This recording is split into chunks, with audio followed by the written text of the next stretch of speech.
just trying to talk. Sorry for trying to talk. I hate you. All right, I'm starting. All right, you happy? You want to monetize our little conversations here? Because I don't Gonna you be like, exploit me here? do we have to do it today? That's the first thing I'll say. Oh man, can we do it later? I don't have anything to talk about now. Ready? Yeah, ready? 3. Boom. Oh, I'm recording. recording now. I already started recording. Come on, man. Let's try again. I'm 3. recording. Should I stop recording? Yeah. Okay. So it's the same. It's easier. Okay, ready? 3. Wait, no, wait, ready? I'll count down. It doesn't matter. I'll do it. No, because I'm not ready. It doesn't You're have just starting to count down like you're ready. It has to be in general around the same Okay, time. ready? Ready? Yes. 12. Don't, 11, man. 10, Stop. 9, 8, 7, 6, 5, 4. What am I supposed to do? 3, You would just count down 2, over and over again anyway. 1. Record. Oh, God damn it. I started before you. I literally started. Start again. Start again. Are you serious? Yes. Because I thought you were going to say it. go. Dude. I stopped it, man. Okay, when I say go this time, okay? Don't fucking count down. Ready? Come on, please, man. Do you think I should do it with or without the glasses? I don't want to come off too intellectual No one gives here. a fuck. No one cares. Okay, no ready? one cares. 13, 12, 11, 10, I wanna kill you, 9, man. 8, I want to kill 7, you. 6, 5, 4, 3, 2, 1, go. Okay, I wasn't consistent with the counting. It's good. Fun. It's good. It started. Okay, Dude, that great. hurt. That hurt so bad. Why? What? Because I had to fucking sit there for that. Have you ever tried Zevia, Yes. by the way? You have? Welcome in for this Esports Life, episode 53. It's season 2. That's Squeaks growing his first beard. What's going on, Squeaks? I'm just trying to look like a man, so I prefer we don't start at this topic and we eventually grow into it, you know? Grow into doing it well. Thanks for like asking. a scraggly beard on a That's right. Squeaks. Oh, okay. Scraggly is a way to, I mean, sexy is another. A very thin, sparse beard. Someone at work today was like, "Oh, is this your first time growing a beard?" Yeah, And I was that's what it "Yeah." looks like. Yeah, it's like I'm trying to be a man. When you know? when I was when I was in school, I started growing just a mustache first, right? And then and then it just got really thick. And then I had to shave it off. And then I remember the first time I used my dad's razor, and it was like he used like one of those old ones. Yeah. And then I just had like 12 cuts across my lip. You had 12. Ew, dude. How old were you when you first started shaving? I don't know. I think I was probably 14 or 15. Oh, shit. Yeah. I was like 12. That's about the same though. 12? Right? When you get your first. What happened? Yeah, 12, 13. Well, I mean, the first thing I did was like I now. got. Well, now I grow hair so quick. I mean, you know, the testosterone flowing through me, I guess. Wait, is that like a 2-day beard or? This is like 5 or 6. Excuse me. What do you mean? What do you Actually, mean I quick? shaved this morning. I just concentrated really hard at work. Yeah. And then suddenly, like, there we go. You look like you're trying to write a book. And Yeah. you look like you're stuck on Maybe like I page am. 105. You know what I mean? Like you're taking I taking guess that's a siestas nice out way- of stress. I guess that's a nice way of calling me an intellectual. You're So taking thank you. stress siestas. I've been yeah. studying Counter-Strike, so You need to. You're on the hunt for a limitless. You need a limitless pill. That's what you need to finish this book, aka I take the Adderall. limitless- Can we talk about how the movie was just a movie about Adderall? yeah, it was trash. Well, I thought it was trash movie. It was like right? it's- Bradley Cooper. Yeah, Bradley Cooper. It was. Yeah, okay. Wait, Bradley Cooper. But yeah, but then he did. Then he did A Star Is Born. He directed it, acted in it. Yeah, he's very amazing. talented. He got a lot better, man. But yeah, Yeah, he this did. is actually just a movie about how one guy took 2 Adderalls by accident. Double act, and then people start killing each other for the Addy. It was very early on. Dude, people say Adderall is more addictive than meth. Or not like people say like it's conventional, like it's one of those like old wives' tales, but it's like there was like a think study that's done probably that true. like it's like it's an amphetamine that's as strong as meth. Well, okay, I know absolutely nothing about this, but doesn't it share the same active component of like speed? Exactly. Isn't it like yeah, so it's I don't know. I don't fuck with Adderall. It's a good shit, baby. Yeah. Oh, Really yeah. get your homework done. You know what I mean? Adderall is cheating. Okay. Yeah. Adderall is basically cheating. Yeah, yeah. That's my opinion. Yeah, it just depends how much you care, really. At the end of the day. What do you mean? About your body or about your grades? About your body, shut up. Who cares about their Okay. bodies? 'Cause Mister, everyone had these really... Mister, I had like a subscription to NyQuil in university. Hey, I told you that in confidence. Oh, did you? Oh, that wasn't on the No, Esports. I did it. Oh, okay. I think it was. I don't Okay. even know what's private or public anymore because you prostitute my ideas out on this fucking podcast. I'm trying to have an earnest conversation with Launders, and he's like, yeah, go ahead and start recording, Squeaks. Yeah. Don't waste my time with something that's not monetizable. Yeah. He's like, go ahead. That's not the exact word. That's not the exact. This is the first time I've talked to Launders in like 3 weeks. Shut up, dude. I talked to you like 2 days ago. What? We were playing Counter-Strike. Dude, you yelled at me. We were in this Discord. Discord. We didn't have a conversation. I don't bully you. We didn't have a conversation. You bullied me. Yeah, you bullied me. I didn't bully you. That's why I'm growing a beard. It's like rebellion. What the fuck? I was gonna talk about something. Broken says talk to Mixer? No, I wasn't going to talk about that yet. There was another thing. Sorry. Man. Fuck! I forgot. I just ruined our outline, didn't I? Yeah. Yeah, we should actually have one, huh? That would make things like moments like this a lot easier. What was it, man? Oh, I like to wait in this in between segments. You know? Okay, it's gonna kill me. All right, we'll have to come back to it. What's up, man? You know, just chilling, man. Just there's so much going on. Okay, we both saw the Joker movie. Yeah. We both today. What a good timing. Shroud went to Mixer. Right. That's big. When are you going to Mixer? Hey, give me the cash. I mean, come on. You think I'm loyal to this fucking platform? I think we actually talked about this on this Esports Life. Oh yeah. So like the reason that we can't tell if we've talked to each other in private or not is because our whole life is public now, right? Like if we're gonna say the N-word, you might as well do it. Might as well do it anytime, right? What's the difference? Like Destiny. Like Destiny. That's another topic. Oh, good reference. Thanks, man. I'm just really on top of my Twitch drama. You know? I just I read the newspaper, and I'm not talking about the New York Times. I'm talking about live stream fails. Yeah, live stream fails. Morning. Yeah, that was a soap opera. That show actually used to be run by. I mean, the subreddit used to be run by Chan Man. Do you know who that is? No, the name sounds so familiar. He's like a StarCraft personality and does some stuff now on the business side. But he actually did the show called Unfiltered, where Thorin made a joke about Poland like 3 years ago. Like it wasn't like a crazy joke; it was just like a joke. It was like a casual whatever. But then, that's why he got that's when he got kicked out. Like now he can't go to Poland like ever. Because of a joke that he made on Chan Man's show, who runs live stream fails, which is hilarious. That's hilarious. But to Thorin's defense, I watched that shit live and I didn't even bat an eyelash. Like it wasn't even to me it wasn't even a very edgy joke at all. It was just like a joke.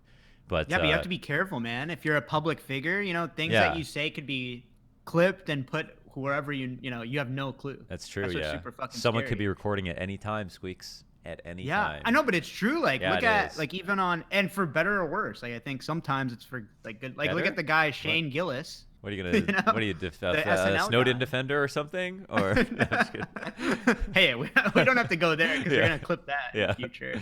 But like, if you ran for president, you would, you're fucked. I'm sorry to say. Yeah, I'm fucked because I'm not an American, Squeaks. Well, that's true. That's why I'm fucked. That's true. I mean, but for other reasons. As soon as they find my passport, they're gonna be in for a rude awakening. It'll be like another Trudeau moment. He's Canadian. Holy shit! I wish he was from Kenya or something. This is like Trudeau before he was elected. We actually had. Yeah, that's oh my god, that's a good reference too. We actually had another someone running for the Conservative Party who like lied about where he was born as well, or he's like applying for dual citizenship while he's running for prime minister. Oh my god, why? And he's like, no, actually, canceled that 2 weeks ago. I had no plans of going. He's like, for never it. mind. Yeah, like 5 months into the election cycle. Like, what are you talking about? Yeah. I didn't really want it. No, people. Yeah, that's scary though. Yeah. I think about that all the time, and you know me, I'm like a PC as fuck, you know. Yeah, kind of. Rarely I think we're breaking you down though. I think so too, man. But I think it's because I'm getting more comfortable just in front of a camera. Yeah. You know what I mean? Like, who knows what's next? Who knows I could just say whatever, but it doesn't. But there's the thing; it feels so personal. But in reality, like, someone can make whatever on my content. I like to think that only like the homies watch, but soon, if you're successful, then it won't just be the homies. So that's what's scary. Yeah. I know, but I don't know. I don't like thinking that people have ill intentions. Yeah, so now Squeaks is just copying Launder's facial hair. Don't read chat. First he copies my rank. No, then he copies my facial hair. I promise you I'm not, okay? I mean, mine is like a little... It's like suggestive. Do you know what I mean? Yeah. Like yours is like a full on. You look like you'd wear like a Shroud trench coat on the corner God, stop. Don't and just be like squinting at people. Launders, what are your thoughts on Shroud merch? Go ahead. On Shroud merch? At Launders, go ahead. I haven't seen it, but you said there's a lot. So yeah, do you want to link it? There's a lot. No, I don't want to link it. We can do a live review. Okay, hold on. I'm not gonna. I think. Listen, I would wear like a Shroud pajama or whatever. That's fine. You know, I'm a huge fan of Shrouds. Oh, like Shroud onesie. Dude, I'd be so down. That'd be sick. I'd do Shroud mouse pad, Shroud glasses. Yeah. I'd do everything. But yeah, what are those glasses? Go ahead. These glasses? These are my... Did it come with a book deal or? People at work are like, "Yo, Squeaks, are you like writing a book or something? Yeah. Or what's up with that?" No, that's my joke. What do you mean? Yeah. No, you're not the first person to make that joke. You're saying I'm smart. But I think that's their way of saying analyst? like, get your shit together. I think that's a very polite way of saying like, is everything okay? Or... Yeah. Does the carpet match the no. drapes, or are you really unkempt, or what's going on? No one says that. So yeah, so that's but what was I even saying? I was saying Shroud, you'd wear a onesie. Shroud, like merch is such an important thing of like a streamer's. Like I feel like there's a certain time and place where you should like pursue merch. Yeah. And I think like that's only at some point where you can like make a profit, right? Yeah. But then you have to take your merch so seriously. You can't just put shit out there, right? Yeah. I mean, so I'm not saying. So I'm not. Oh, I wasn't even thinking of. Okay, yeah. No, finish that point. Yeah. Well, I'm saying like, it's like. You're trying to dig me into. No, I'm sitting here nodding. Well, I'm saying okay. Supportive. Listen, I'm gonna come out and say it. Yeah, I'm just gonna say like some of Shroud's merch is kind of ugly. Like there's some ugly things in there. You trying to get us fired, man? I mean, excuse me. Oh yeah, dude, he got his verification badge stripped from Twitch. I feel like that's weird because you're not like disallowed from streaming on other sites. You're only disallowed from streaming the same content on other sites. I thought you were disallowed when you're a partner. No, I just can't. When people dual stream, like they'll stream to Mixer and Twitch at the same time, that's illegal. Yeah. You can go to another. You can stream on another site if you want to. I can stream somewhere else. Really? Yeah. Like, what if you're banned on Twitch and you stream on YouTube? Oh, that's what people do that all the time. Yeah. Yeah, you're right. That is weird. I wonder why Twitch does that. It's like a salty ex-girlfriend or boyfriend or whatever. Like it's like. Yeah, it's so instant. You know what I mean? Like I feel like you'd let the channel die for 2 months, then take it away quietly. You're not seething anymore, but at least people don't call you out for being salty. I guess. I mean, what do you think? Like, remember with Ninja, they turned his page into like a fucking other Fortnite streamers page. Dude, everyone on my timeline who's like a player or something in another game is like, can you please advertise my channel on Shroud's stream? Oh my god, that's so funny. They're like joking, but yeah. Yeah, but that's hilarious. Yeah, because Twitch is like, I think it was such a stupid move when they did it on Ninja. I'm glad they're like learning. But what do you think? How much? So let's hear a number. As someone in the industry, roll up your sleeves. Tell us, how much did Shroud get paid? I think it was probably to transition. I'm gonna say it was probably. I'm gonna say. Okay, so here's my two guesses because Ninja I believe he got like 4 million for 2 years. So was that confirmed or is that speculation? I heard that from a couple of people. 4 or 40. Okay. I think it's 4. It can't be 4. Yeah, it can't be 4. No. Was it 40? Yeah, maybe it was 40 because he'll make that money on Twitch. So yeah. So maybe it was 40 million. Was it that much? It could make sense for Ninja. It's a big deal. It's like his main revenue. Yeah, maybe. So whatever it is, I'm saying Shrouds might be around 30 million. Okay, yeah. So it's 40 million for Ninja. I'm pretty sure. That I heard from people like from sources, and then I think that either what happened is Pop Dog signed both Ninja and Shroud, and as among other people who are very very big. So what happened probably was Mixer decided to line up Ninja's announcement with a game release. They did it with it was either Battlefield or Gears of War. It was some game that came out at the same time. So when he got announced and he did the stream, it was on the same day they released a game, so they tied it into that. And then Shroud today is doing it with Call of Duty. And so maybe they tried to line it up with the best game for them to advertise alongside that. And so they had it pre-planned. If it was pre-planned, I think they maybe were like both had an idea of when they got signed, and then maybe, you know, Ninja gets 40 million, Shroud gets 30 million or something like that.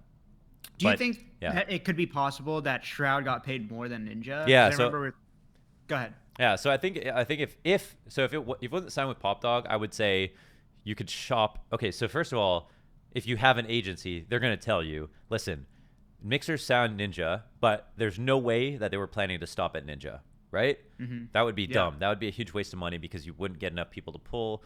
Like, it just wouldn't make sense. You would want to have like a few big streamers, and then really you can make a move. So they would know that if you were one of the next people up, you would have a lot of leverage if it wasn't pre-planned for you to sign. So then definitely you could ask for more, because there's no way that they could sign someone who is shittier, because there's not that many other people that are in the same tier as Shroud. So I think the real value of Shroud, though, is that he can make any game look good that's an FPS. Any game. Yeah. No one else can do that, really. I've never seen someone who can pick up any game and be good on the first day, every single game. So I think in some ways even more special than Ninja. Oh wow. Well, I mean, from personal preference, I like Shroud, but he wasn't pulling anywhere near the peak Ninja, right? Not peak, no. He's like 50, 60K average. Yeah. At like his high average, I think so. Yeah. I mean, he's got 60K on Mixer right now. It's obviously just right now. It's everybody who's sitting in the stream are the people who are talking about how many people are in the stream. So they're like ironically inflating the numbers. Okay, wait. So I'm like, I try to put myself in Mixer's shoes.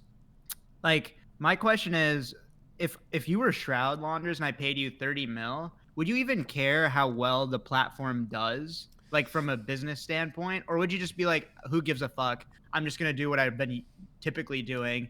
The platform might, die or whatever, but who gives a fuck, But like my thing is like I feel like Mixer would want to make sure that Shroud wants like them to grow. But with these high valuations, it's like I can kind of see the incentives being perverted, or I'm getting such a big amount of money. Who cares? Yeah, that's a good point. So I don't know what the way is around that. But if you I guess the valuation's also based on the relative success of these streamers. So or the amount of money that they make. So like they already have so much fucking money, right? Yeah. Like Ninja already has so much money with or without this Mixer deal. So does Shroud. So maybe it doesn't pervert it that much. I don't know. I guess, but I mean, there's still like financial incentive. Like if that were the case, then they would stay with Twitch. Like if they didn't care about money, let's just be. And I think it's a good move by Shroud. I want to put that out there. I think it's a good move. If it is 30 mil, I think that's really awesome. I think Twitch streamers should be paid more, and I hope this puts pressure on Twitch to, treat their streamers better. Such a hard job, you know what I mean? We need more sympathy for Twitch. Our hard working. Fuck the miners. Why is there a Veterans Day? But not a broadcaster day. Okay, wait. Huh? I hate that because I know you're being facetious, but it's the amount of revenue they generate is insane, right? Yeah. The value of these guys are crazy. You can say the same thing about Hollywood actors or whatever. Like they have to pretend for a living. Like God forbid you're a shitty profession like a doctor. Like it's like, right? It's the same argument. But I think you just have to look at it from the business scope, which is like how much money do these individual personalities have? And it seems like Mixer thinks they have a shit ton. And I think Twitch is going to realize the value of that too, where it's like, we need to find ways to better treat these 1%er streamers, like the ones that are really bringing in viewers. So I think Mixer probably know that if you throw a bunch of money at these guys, they're going to come on. They're just going to be, they already see the bag. They've already secured the bag. There's no real reason for them to try too hard. They're locked into a contract. They don't technically have to perform. I mean, if they get dropped off and they go back to Twitch, like, That stream will probably be the biggest stream of all time anyway, right? Yeah, seriously. It'll be another big one. Everyone's in chat like, oh my god, you have 70,000 viewers. Like, we have to get Shroud back to 100K, guys. Let's do it together. We have to do it. Mom! Oh my god. Turn on the laptop. That's exactly what's going to happen. But in either case, the streamer is wearing the pants. You know what I mean? Yeah. Like, these companies have no power. Yeah, so if you're a mixer, you're probably like, okay, we give them a lot of money because we have to, because there's no other way to get them.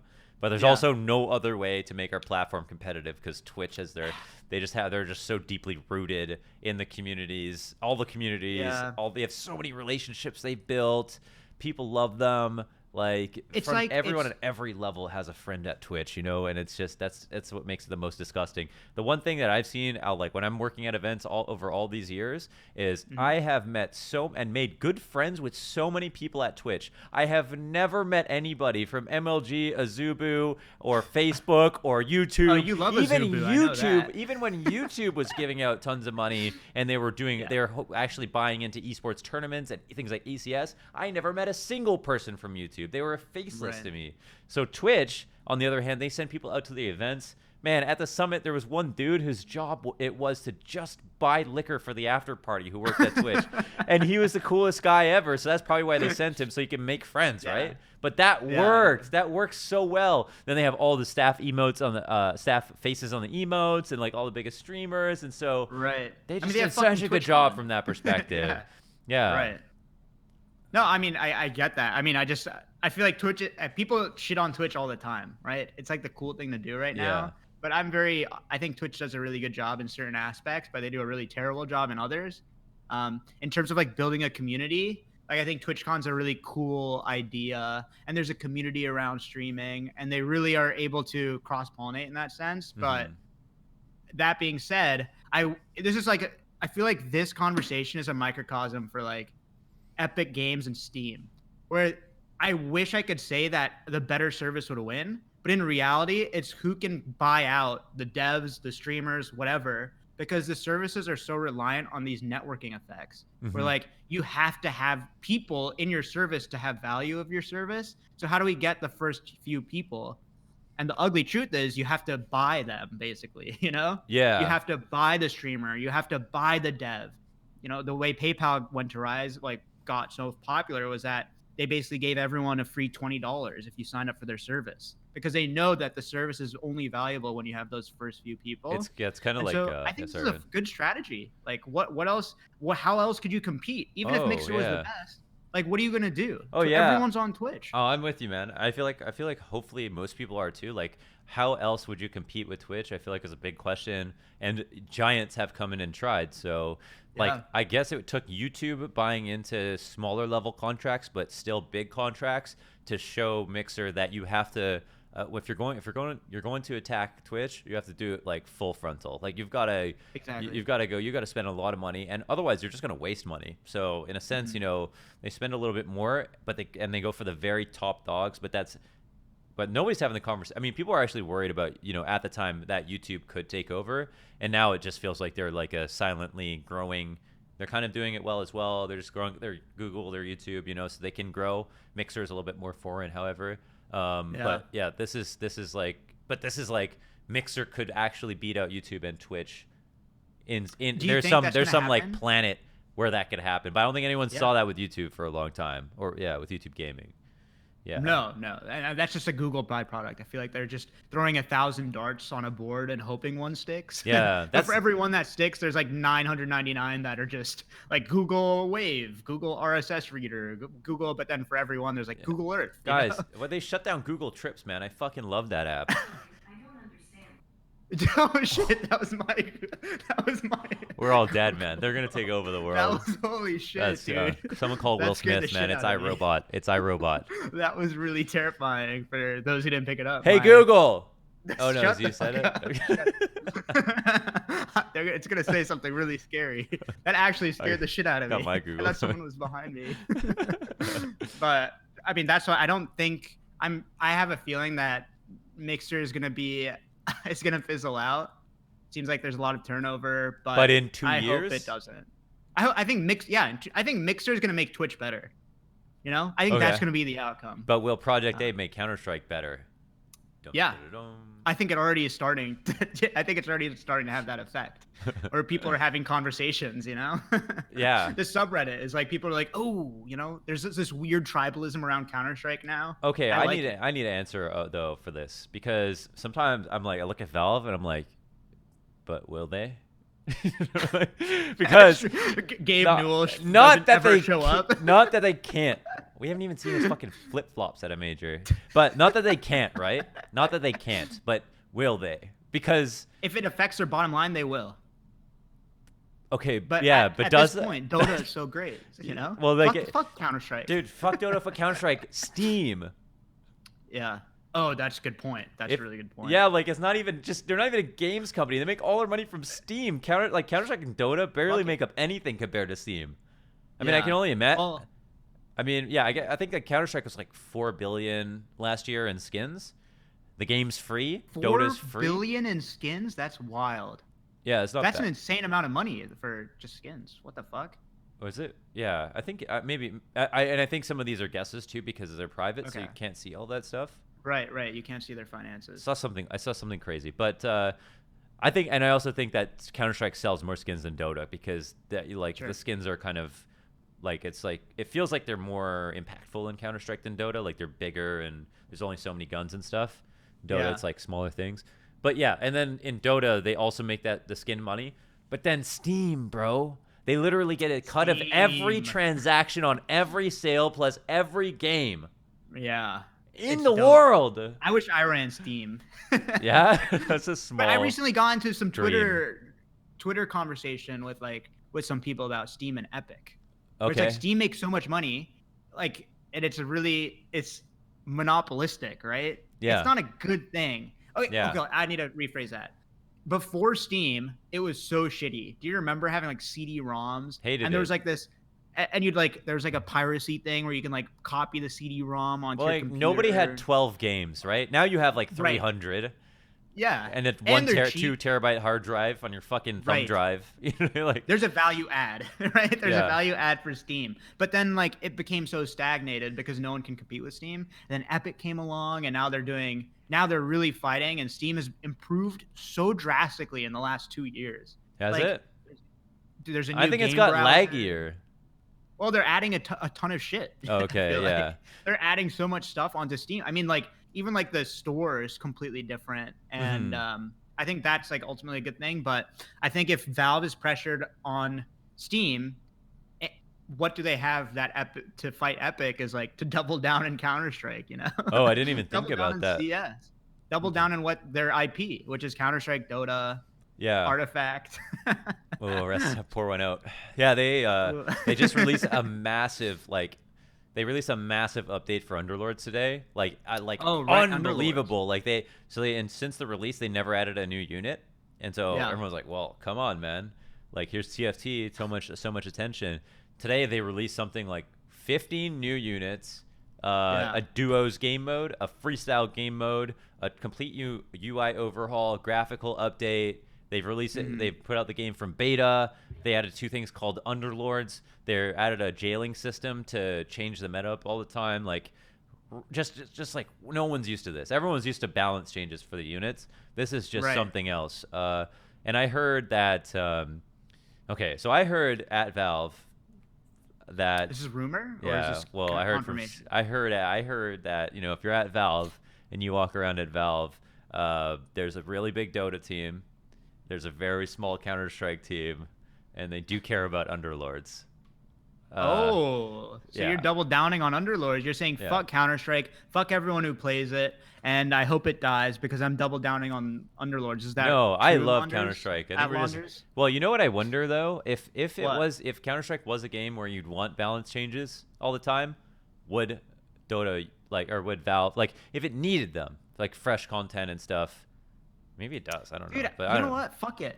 I don't understand this. I don't understand this argument. Okay. Okay. I think Valve has done a really good fucking job with Counter-Strike. Yeah, I know it's almost not perfect. Cool to say. It's such a good game. The second they try to add something. Wait, fuck what argument? Well, I'm just saying this idea that Valve doesn't add new content or balances or whatever. Yeah. I feel like they don't want to constantly update they don't want to nerf the Krieg right now. Well, I think both things can be true, and I think that they are. I think on the one hand, you don't need. We're lucky to have a game like Counter-Strike where you don't want to change the meta all the time. Right. Mark Cuban was just on TV talking about how Fortnite isn't really an esport, and that and buying a esports team is really difficult because he said specifically because the meta changes every 90 days. That's what he said. Counter-Strike, that doesn't happen. Maybe that's why some orgs are bouncing back into Counter-Strike, is because if you get a good team, they get better and better. Like, they're not going to change something that will completely change the course of that team, like a hero that's really important to a player or something like that. So that's sick. But I think that one thing is true, that Counter-Strike may not need much attention, but at the same time, they also don't care. So they just got very lucky. do you think that's true? I think they care. I actually don't know. I think they care a lot. We got 9 viewers in this stream. If 5 of them are the Valve devs that are working on Counter-Strike, I fucking love you. I love you so much. I'm so glad to have you working on Counter-Strike. You guys have done an amazing job at making the game nearly perfect at this point. There's barely anything that I can point to that I'd ask for. People are complaining about the Krieg. The Krieg is the only thing that people can yell at now, when it's like it's barely a buff compared to, like, you know, the craziest guns that were added to the game and the most ridiculous changes and shit like that. R8, when they made the spray changes, like, so much shit has happened. That's way worse. Hitboxes, like, all this shit. We're yelling about the Krieg now. That's like the thing everybody's so mad about. If that's the only thing you're yelling about, fucking thank you so much. You guys did a killer job. To the other 355 devs at Valve, like, I know y'all don't give a fuck. Probably, like, that. I think that's probably how it is, and maybe that's okay. But, like, I mean, let's just grant the idea that everyone at Valve was working on Counter-Strike. What would you want them to do? That's what I'm saying. I don't want them to do anything. Like, that's the thing. I feel like they're doing a great job of updating the game in terms of skins. The CS20 update is sick. The skins are really cool. It gets buzz talking about it. They're adding new cash. They moved it to scrimmage. It's like, this is the perfect way to dude, people are so quick to shit on this. But. Yeah, there is stuff they can do though, man. If you started playing Dota, you would see it, like, immediately. Like, the amount of shit that Valve gives Dota that are just like ease of life, or like just changes that would make the game so amazing. Like, you know what I think is kind of hard with Counter-Strike is to just log on to play with a friend that's new to the game. Yeah. Why is that experience so fucking hard?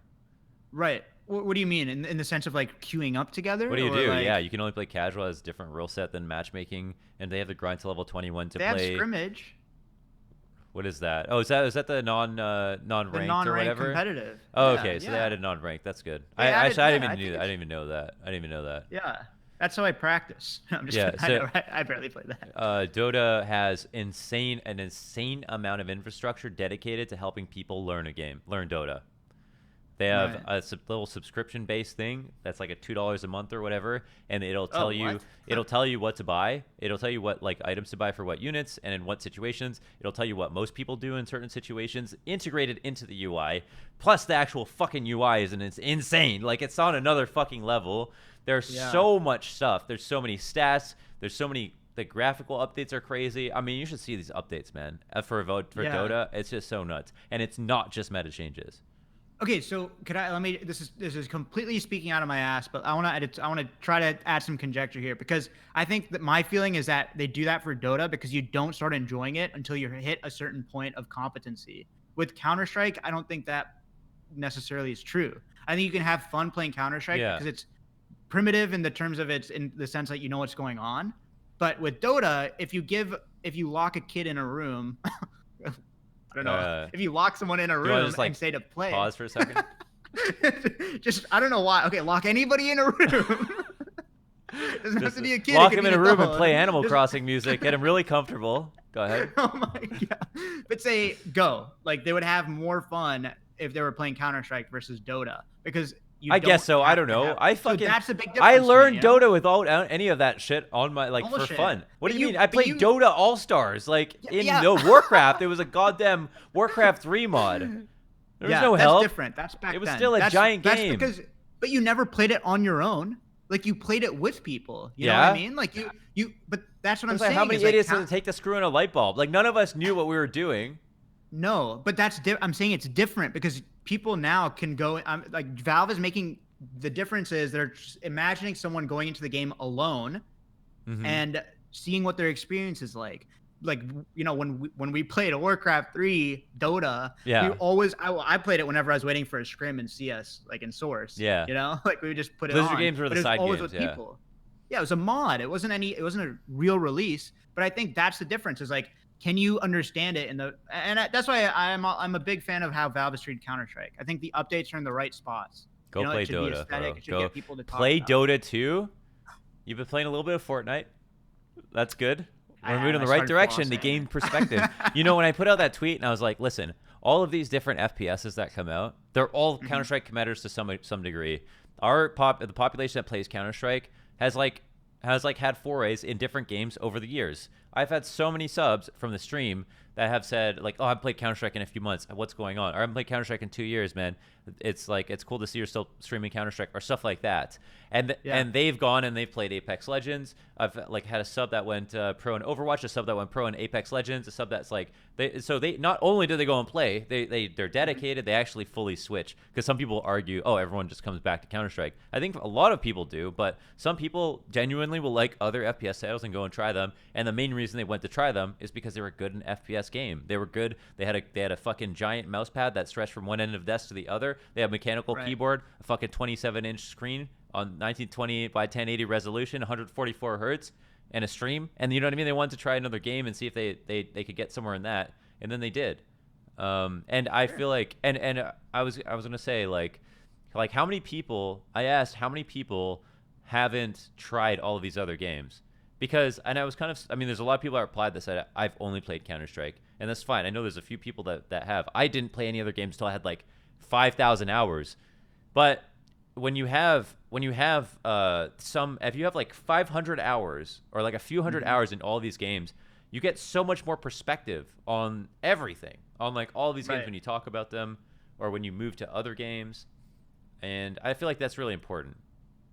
I agree with you completely. But the one complication I have is, like, it's so easy to be very comparative when it comes to games, but you have to understand from like a dev's perspective that you have to almost isolate the game in the sense of, like, how can we best maximize this unique experience? You know what I mean? To compare Dota 2 to Counter-Strike is almost unfair, because it's like these are two different genres, two different experiences, but in each way we have to maximize the person's experience in each, because they're so unique, you know? Like, imagine, like, I don't know. That's how I feel about it. They're both made by Valve, so it just feels like it feels weird. I know. You can see the love. Well, I mean, Melee and Brawl were made by the same fucking. Like, every parent has a favorite child, right? That's not a secret. Every parent has a favorite. Every parent has a fucking favorite child. Parents are humans too, right? And listen, you don't want to be laughed at because they hear you talking about how much you feel like they love Counter-Strike or doing the best job that they can be, and then find out the whole time that they're using like 5% of their effort and still making you happy. How dumb would you feel, Squeaks? How dumb would you feel? No, but now this is where your analogy breaks down, because you're assuming each child is unique. I mean, it's not unique that they're like the same. But what if one child's a problem child and like needs help to get along? Child, yeah. I'm not saying which game is which. You know? And one game, I mean, one child is really knows what to do. They have their fans. Straight A's. Easy to play. Yeah. Right. Straight A's, whatever. Then you have to treat one child differently than the other, right? It's the same thing. It's the same thing with Counter-Strike and Dota. And that's just the reality of it. Some people need more attention. Yeah. The squeaky wheel gets the oil. Yeah. You know? That's true. Yeah, maybe we're on a squeaky wheel, but if you even don't need balance changes, like you can look at other FPS titles like Fortnite, for example, to see how much you can do with content additions. And honestly, like, we're both like not dumb guys, but we're also not game devs, and so right. Yeah, we're also not game devs, and so, you know, for us to say, oh well, I can't think of what the game needs, therefore what does the game need is not really, like, doesn't really hold water when you think, like, when you could see examples in other games where they just, like, they find creative ways to add content, and it's also, they're paid to do it, so they kind of spend all day talking about it.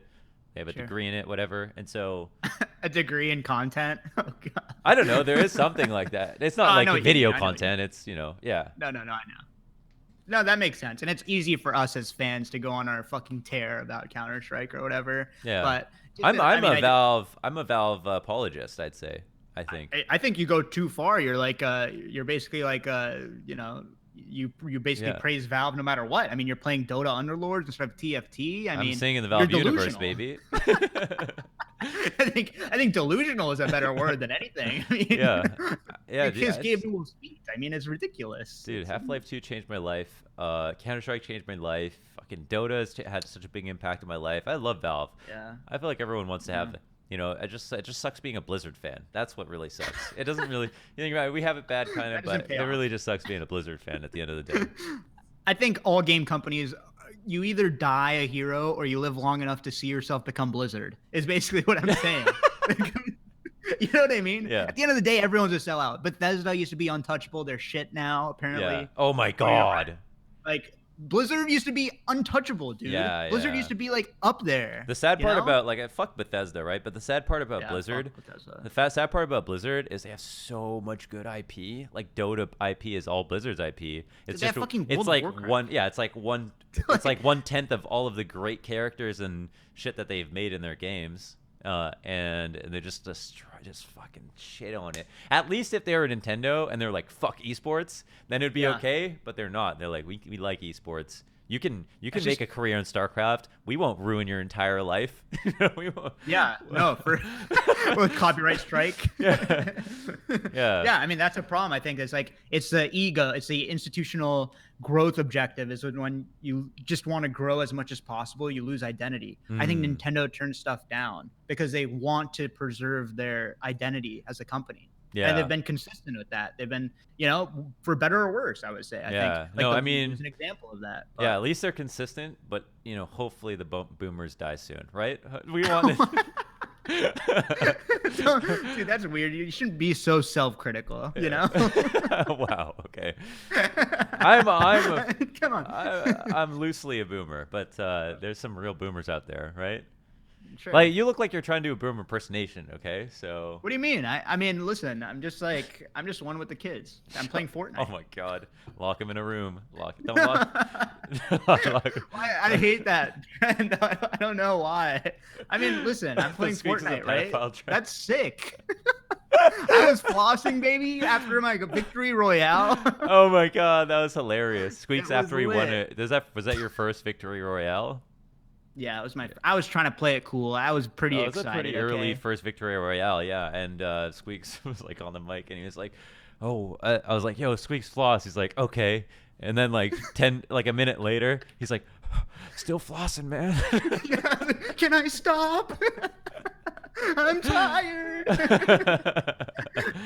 Dude, fucking Fortnite's sick. I wish I played it earlier. Yeah, honestly, it's okay. It's Fortnite 2 now, so it's like kind of a fresh start for a lot of people. Yeah, I feel like I can get good at it. Yeah, you know? I mean, you can totally. Maestro. Yeah, I'm like, I guess like you could say like I was born to play Fortnite. Yeah, I guess like I have that intrinsic quality. How long? Be honest, you know my skill. You want this answer? Go ahead. No, you know what? Actually, I'm not gonna. I'll be honest. Okay, but how long do you think it would get me to get competitive at a game like Fortnite? Not long. I mean, I feel like in a couple weeks, I felt like competent, like to play solos and to be good. A couple weeks. I think a huge thing is just like play with people who teach you, and then you can just learn fast. As long as you're not stupid, like you can learn, you know? Okay, no pressure, like shit. A lot of the game is like APM, just getting muscle memory. So it depends how much you play, but a couple of weeks. Like within a month, I think you'll be like not pressing the wrong keys and stuff, and then within 2 weeks, you'll be like, wow, I can win a build battle or something against like a decent player. So yeah. Well, I'm just so enamored by building itself. It's like it's such a weird. It's like so sick, but it takes so much getting used to. It's like unlike any other game I've played. I think honestly, I think Fortnite might be like the best game like that I've ever seen. Just from like a pure like when I play it and when I've gotten good at it, I'm like, damn, this might be like the best game of all time. If I like for all the shit that they've done, I mean, from all of the criteria or all the perspectives you'd say, or like what's the best game, cultural impact, mechanic, like all that stuff, they kind of just like knock it out of the park in every single category. The only reason that people hate it is because of kids flossing. That's the only reason. If you're a hardcore gamer and you played Fortnite and you got good at it, you'd be like, yeah, I mean, at the very least, I can respect like how interesting and how deep this game goes, right? Yeah. So I feel like, yeah, I mean, I don't know. I feel like just fucking, it's such a sick game. Yeah, but don't you think like so? I've read that Epic has kind of fucked up some of the balancing shit. They introduced things and yeah, but like, a lot of people in this season 2 that are the most hardcore have been playing it again, and they said they fixed a lot of stuff. So yeah, they did. Like they added Thanos, like that was a problem. They added some crazy ass weapons, a giant sword that can destroy your 10-story building in one swipe right before like a giant competition. They added like meteors.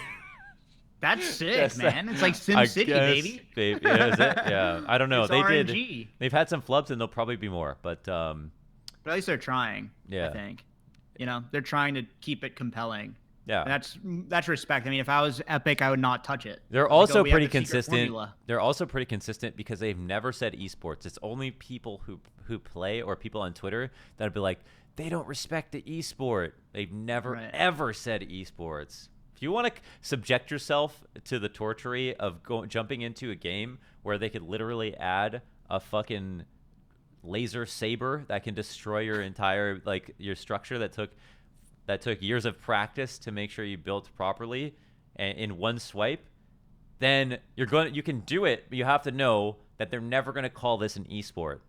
But they never have, right? So they just said competitive gaming. Listen, it would either be this or they throw no money at the game and you don't make anything. So, I mean, you're probably competent enough to go pick up another game if you wanted to. Right. You stick around because you like it. But do you think there's like a balance beam of that? Like, I feel like sometimes I read, and this is like, I haven't played Fortnite too much to have an opinion either way. But sometimes I read that they're nerfing things that make it competitive, more so to appeal to the general masses, Yeah. But do you think there's like a balance beam and it's leaning a little too far to the general public versus actually catering a cohesive, like a and if we look, competitive experience? I think if we look at that as objectively as possible, like not somebody who's a player, not somebody who's Fortnite, you're thinking, okay, well, like from the moral perspective, like do they owe it to people to make the game a certain way for the people that play it the most? Maybe, but that's not. But maybe from like some kind of arbitrary moral perspective or whatever. But from like a realistic perspective, like obviously not. Like that's crazy. Like they're not going to think about. They're not even going to think about that. The only thing you're going to think about is how much influence do those people have in like the future of their population. Like if Tfue is the biggest streamer on Twitch and he has 60,000 people playing and all he does is talk shit about Fortnite, then that's actually going to hurt their player base. So then maybe they want to try to balance based on that. And I think maybe they should just think more about like how much impact that is, because I think a lot of people have only ever heard about Fortnite because of Twitch. A lot of people only play because of Twitch. A lot of people only continue to play because of Twitch. And sometimes it feels like game companies ignore that completely, and they just see like the raw stats of like all the people who are shit at the game who make up the majority of the population. And I feel like they don't like think about where those people came from, because I feel like most of them came from Twitch. Sure. Yeah, I think that's spot on. I think that totally makes sense. I mean, I remember listening to a talk like 2 years ago about, I forget, someone really, really smart was saying that you should be making your game so that it's more fun to watch than it is to play, and then it'll catch on, which I think is a really interesting and not a common insight, which is like it should be more fun for someone to watch it for your game to really catch on. Do you think that's devious in any way, or do you think he was just saying that's something to think about? I think that's not devious. I think it's not devious, but yeah, I don't think it's devious at all, to be honest. Like, I think, like, even I, who watch IGN reviews, or he's saying this unironically. He's saying this unironically. No, I do. I watch a lot of the IGN material. I think it's pretty good. Oh, he said that unironically too. I'm just gonna go on record. Like they're consistent. The one time he's serious, this is why he's always sarcastic, because the one time he's serious, he says something ridiculous. So I think IGN makes good content. I think IGN is a good. GameSpot makes good content. Oh my God! Come on, man. I can't hold it in anymore. I love how the reaction is like you're hearing some vitriol, like I'm being like super inappropriate. Before we started this podcast, Squeaks made me wait 15 seconds for a countdown to start the podcast, when you could literally go 1, ready, go, click, go. IGN is good. GameSpot is good. Game Trailers was good. All this shit was great. Okay, anyway, that aside, I don't even remember what I was saying. I got so caught up on your reaction. Yeah. I mean, what I'm saying is like, oh, so like the game should be. I don't think it's malicious or devious at all. I think that it's like, remember when you were a kid and you're watching someone older play a game like GoldenEye or something? You're like, oh, that's sick. That's so sick. I want to do that. I think. But GoldenEye is also good. I mean, like Fortnite's good. But if you're the dev, like, isn't that kind of fucked up?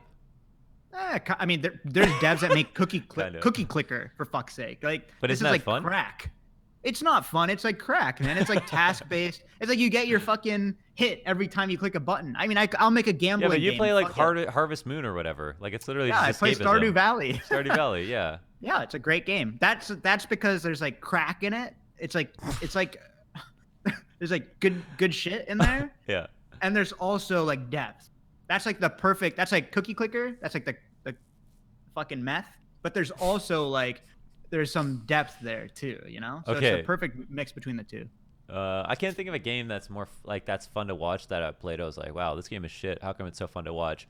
Because first of all, oh yeah, maybe it's your opinion because I played it and I like it. Okay, the thing is, we say about Jackbox is like it's not like Cards Against Humanity because Cards Against Humanity picks your answers for you. You just pick between the answers. In Jackbox, you can literally pick the question and the answers or whatever. I just think it's so silly, dude. Oh, okay. I rather play with funny people like Catan. Okay, I've never played it. I never played it. Or like Monopoly. Any board game with funny people is better than Jackbox fucking games. I'm sorry. Okay. I hate playing video games with people in real life, like when people are around. I would rather just like hang out and talk. So I'm totally like not fond of those games, but some people are always want to play them. So like sometimes it'll come to that. We'll be at like a hotel room with like 10 people before everyone's about to pass out or whatever, and then we'll be playing Jackbox or something. And it's like, fine, I'll play. It's easy to play on your phone. Right. I don't have a ton of fun, but I think it's so much better than some of those other card games. Okay, you're right. I think like it's all based on the people. It's like the DayZ effect. Okay, that's what I'm gonna say. I'm gonna go on record. Yeah. I think DayZ wasn't good. Effect? Okay, yeah. Good. The DayZ effect is where it's so much fun to play with people that you let a bad game. Even a bad game is fun because you just like the communal aspect of it. Kind of. Right? Okay, wait. Early DayZ. I think DayZ's fine now. Sorry. Okay. Sorry, Des. No, it's okay. I wasn't gonna like try to cut you off or corner you or anything, but that like PUBG's like it was such a bad game at first, like especially at first, but it was genuinely like something special. Like I would play solos and stuff like constantly, even though it was later on when he got frames. Nah, man, I played like right away. Oh god. Yeah. Dude, it was so unoptimized. Yeah, but if you won, you know what I mean? Yeah. Dude, there's a video of XXXTentacion playing PUBG on a stream, and he wins. And he's like, "Fuck, that felt so good. That was better than sex." He literally said that and was screaming. Like, I'm not even. It's not even hyperbole. Him and all his friends were blown away. But that was just the magic of gaming they were experiencing for the first time. But we've all experienced that to some degree. Like, damn, that was a really sick feeling. But I guess, I mean, it's kind of like you'd feel the same way if you won the lottery, even though you didn't deserve it. So there's, because of the bugs with the RNG, it's like it doesn't matter. You'd still feel good. Yeah. I mean, you felt good when you hit DMG. I mean, I get it. Like, it's just sort of you. Well, I think you were pretty excited, which is really nice and funny. But pretty much I think like just like highlighted my rank again. But we can look at your reaction. So can we just relax? How many times have you hit GMG this year? Fine. What do you mean? Shut up, bro. I'm playing Counter-Strike. Oh, I got some stickers for you, by the way. You got stickers? Fuck you, man. For those who aren't in the loop, the meme is to send me stickers in Counter-Strike before. So like I'm DMG now, and Pat K sends me AA stickers because he's like, it's inevitable, you know, it's gonna happen. Well, yeah, he wants to send you them so you have them when you're like, so you're. I don't want to put AA stickers and shit on my fucking guns, man. It's like if Pat K were to send me like Global Elite stickers because he doesn't do that. I guarantee he doesn't do that because it's coming, but it's not coming. But speaking of something that is coming. What, are we trapped in a room again, or what's going on? We didn't talk about the Joker movie. Oh yeah, did you like it? You know? Okay, how about, did you love it? Did you hate it? What would you rate it? I'm going to count down from 5. When I say go, you give me a rating 1 to 10, and I'll say it at the same time. I give it a 9. Okay?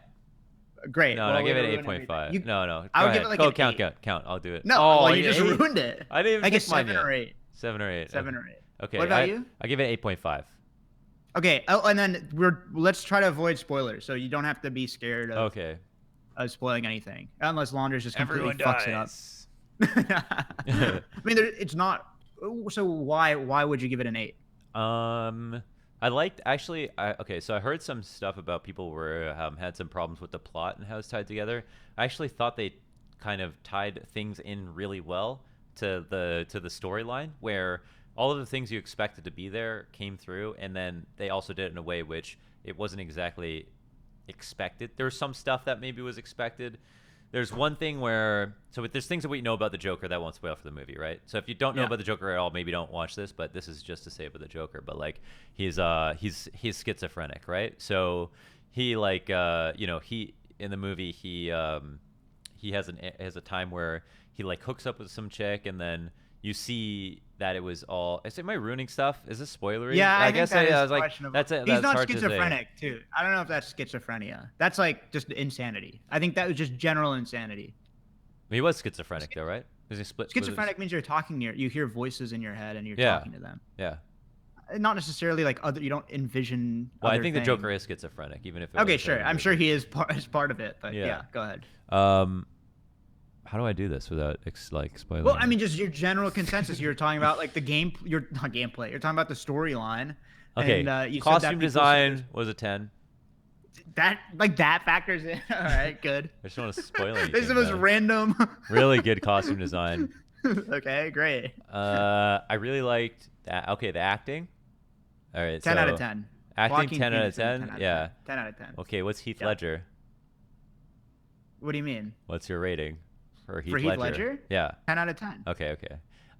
Is it like 10.000 or is it like 9 point something rounded up for either? Oh, like, are you asking me which one's better? I was trying to be subtle about it, but. They're both really good in their own respective ways. Go ahead. Yeah.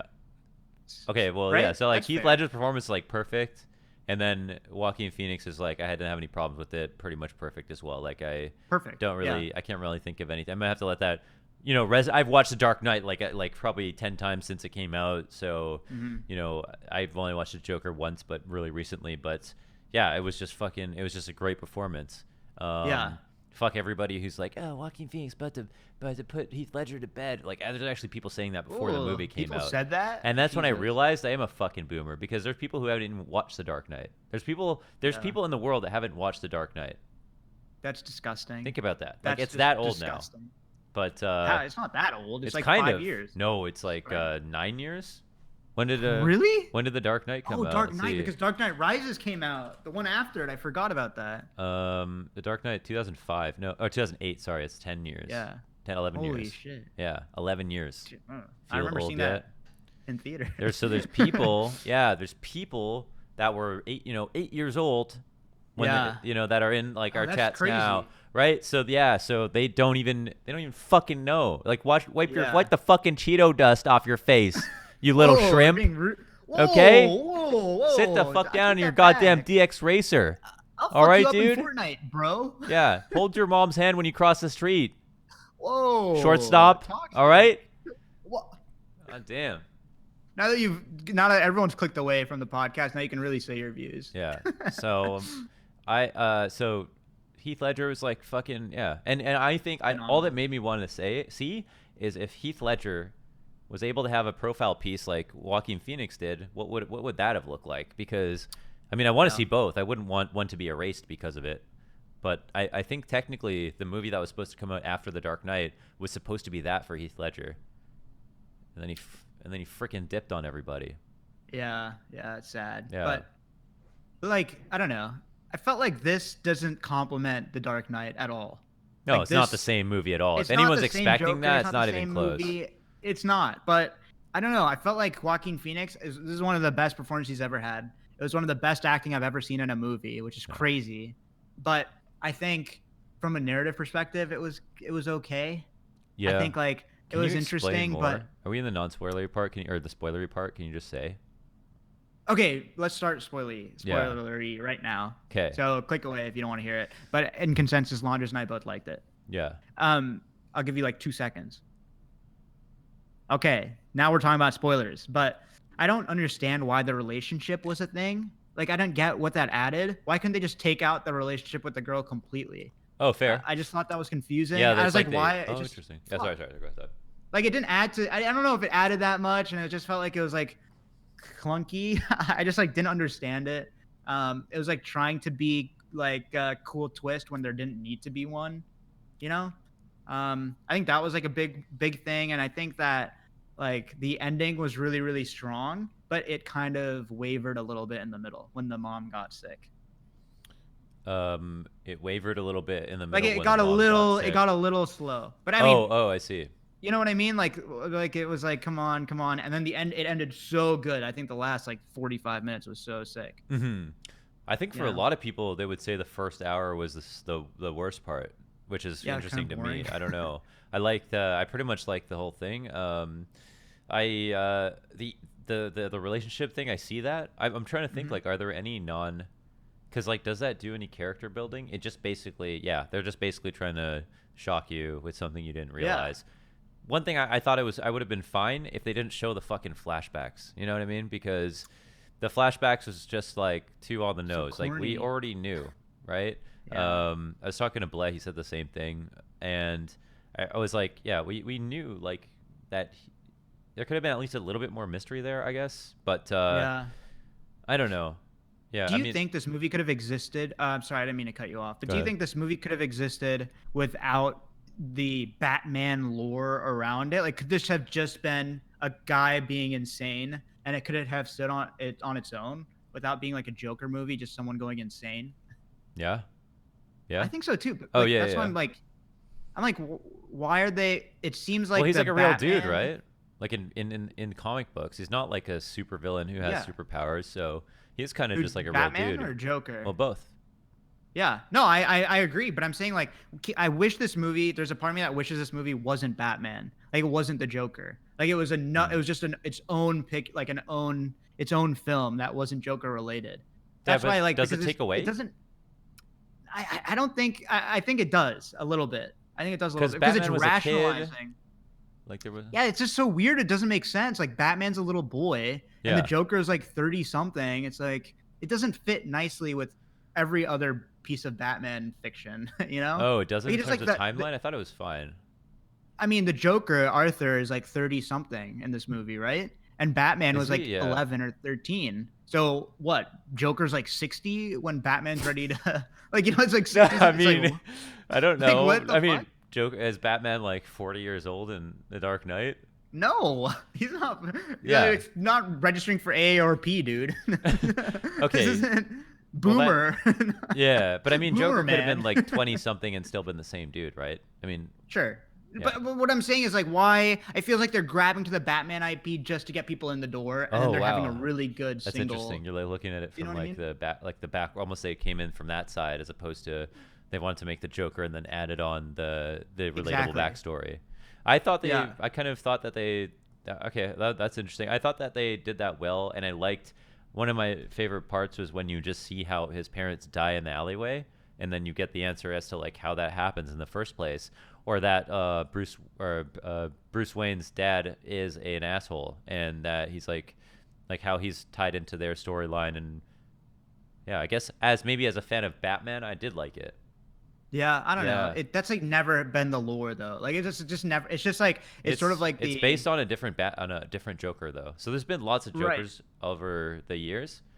Was he hallucinating? Well, I think he was schizophrenic. So he was hallucinating a lot of shit too, man. Like, stuff that didn't happen. Yeah, but I think technically that's also it might have been like visualizing what schizophrenia is because like the date he had and like the girl in the back corner, like when he was with her, like that happens where you think you have these relationships that you don't or whatever.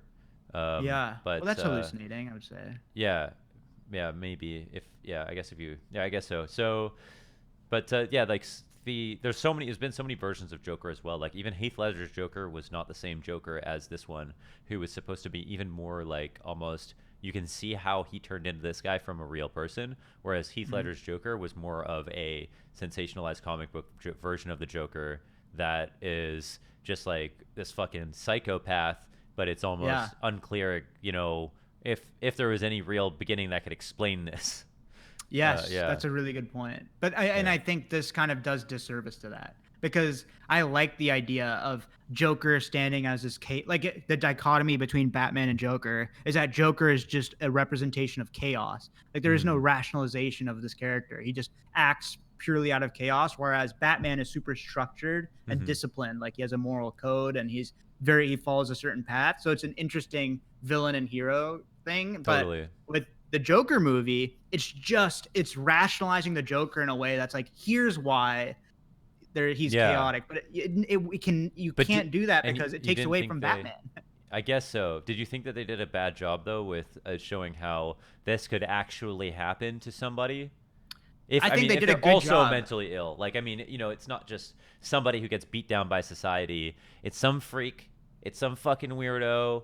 But they're not harmful. But then suddenly they get treated like shit. Plus they're unhealthy, and then they get pushed to a point where they start to cause harm, and then they start to find that their only way to feel good is to cause harm, and then and then you're like, well, wow, I can actually see how this person might not be able to change back. That they are genuinely like now an evil person, or truly too sick, and it's like at the end he's like, I'm off my meds now. I'm happy as I've ever been. I found exactly who I am. And so you're like, he's that dude in Get Out. You know what I mean? Like, yeah, he's gone. So I can see how even this realistic Joker is.